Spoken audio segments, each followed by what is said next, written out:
If you were offered a job that would pay you 1 penny for your first day of work, then double the amount you would earn each day thereafter for just 28 days, would you accept that job? Probably not, right? It might surprise you to learn that on the 28th day alone, you would earn $1,342,177.28. That's the power of compound interest, and it's why Albert Einstein called it the most powerful force on Earth. However, this scenario assumes that no taxes are taken out. So, let's now assume that you would have to pay taxes each day on your earnings, and that the money you would earn the next day would be double the after-tax amount. Assuming you were in the 30% tax bracket, how much do you think you would end up earning on day 28?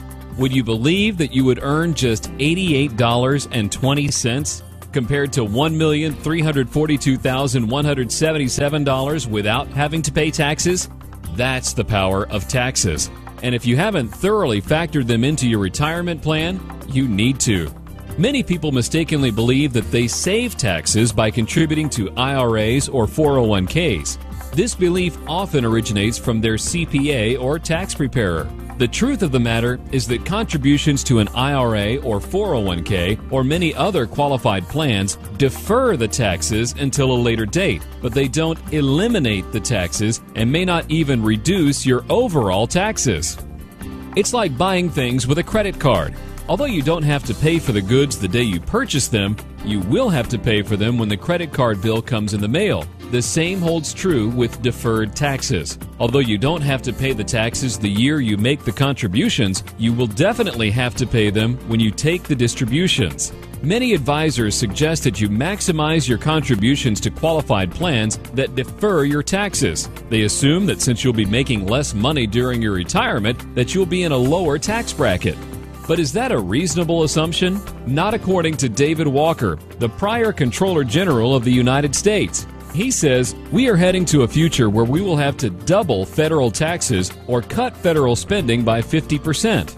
With the wars, natural disasters, current problems with Social Security and Medicare programs, and all of the federal bailouts, it certainly looks like David Walker might be right.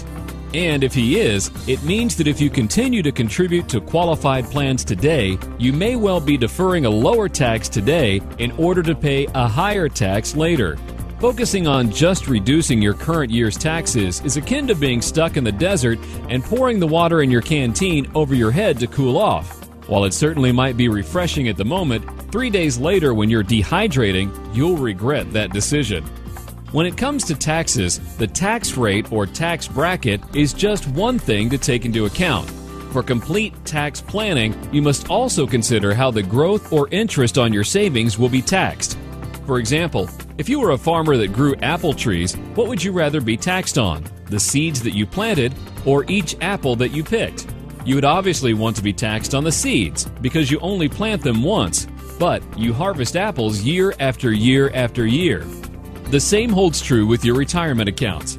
Some vehicles allow you to be taxed up front on the seeds, which would be your contributions, while others require that you be taxed on the harvest, which is when you take your distributions.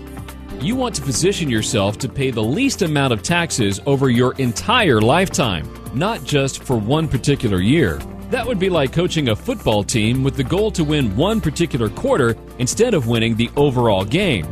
The most powerful way to reduce your taxes over your lifetime is by becoming your own banker. When structured properly, you will not be penalized for accessing your money before reaching a certain age, or be required to begin withdrawals, or be limited to contributing a certain amount, like you will be with a government-sponsored plan like the 401k or IRA or Roth IRA.